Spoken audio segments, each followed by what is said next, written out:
Hello guys, कसे आहात तुम्ही सर्व? आय होप की तुम्ही पण खूप मस्त मजेत असाल. तर हा व्लॉग आहे पनुताईच्या बेबी शोअरच्या दुसऱ्या दिवशीचा. तर आम्ही सर्व मिळून कुठे जात आहे हे बघण्यासाठी व्लॉग तुम्हाला शेवटपर्यंत नक्की बघावं लागेल. आणि ही आहे बुरूची फॅमिली, खरंच खूप सपोर्टिव्ह आहे. त्यांना माहीत झालं की मी व्लॉग बनवते तर कॅमेऱ्यातून मस्त सर्वजण हाय करत होते. मग काय, आम्ही निघून गेलो पनुजाला तिच्या सासरी नेऊन द्यायला. आणि घरी पोचताच असं वाटलं की ताईचं तर घर आलं, बट ताई राहते 4थ्या फ्लोअरवर, कारण की ताईचं फ्लॅट 4थ्या फ्लोअरवर आहे. आणि पायऱ्या चढू चढू यांचे चेहरे तर बघा, असं वाटत होतं की एखादा मोठा युद्ध लढून आले बा. मग काय, शूज वगैरे काढून घेतले आणि मग आम्ही सर्वजण गेलो समोरच्या गॅलरीमध्ये. मग तिथला व्ह्यू वगैरे बघितला. आणि हो, कोण कोण नागपूरहून माझा व्लॉग बघत आहे कमेंटमध्ये नक्की सांगा की हा कुठला एरिया आहे. मग आणि माझे केस बघूच शकत होते तुम्ही की किती बिखरले होते हवेमुळे, त्यामुळे मी सर्वात आधी तर केसच विंचरून घेतले. मग केस विसरल्यानंतर आम्ही समोरच्या हॉलमध्ये वगैरे येऊन गेलो, गप्पा गोष्टी वगैरे केल्या. ताई इकडे चहा नाश्त्याची तयारी करत होती. मग आम्हाला जायचं होतं दुकानामध्ये काही सामान आणायला.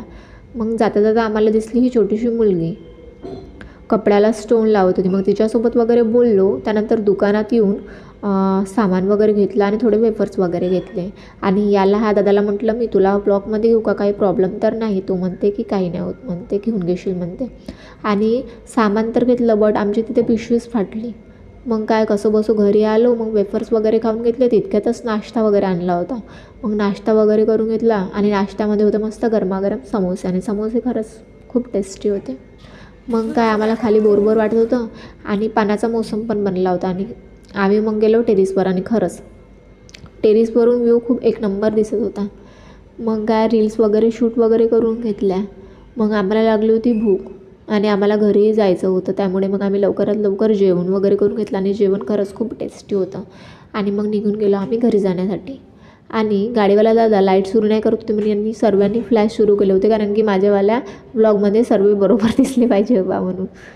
मग आणि खरंच उन्हाळ्यात कुठे जायची मजाच वेगळी असते, कारण की हिवाळ्यात पावसाळ्यात तर कसे, पावसाळ्यात पाणीच येतो आणि हिवाळ्यात कसं थंडीच वाटते, त्यामुळे आपण कुठं जाऊ नाही शकत. पण उन्हाळ्यात तर कुठे पण गेला आणि कधी पण गेलं तर काही वाटत नाही. तितक्यातच आम्हाला घ्यायला लागलं स्टॉप, म्हणजे आमची गाडी थांबावं लागली, कारण बुरूच्या आत्याला त्यांच्या घरी सोडून द्यायचं होतं. मग त्यांच्या घरी वगैरे गेलो, चहा वगैरे पिऊन घेतला, त्यानंतर घरी जाण्यासाठी निघालो.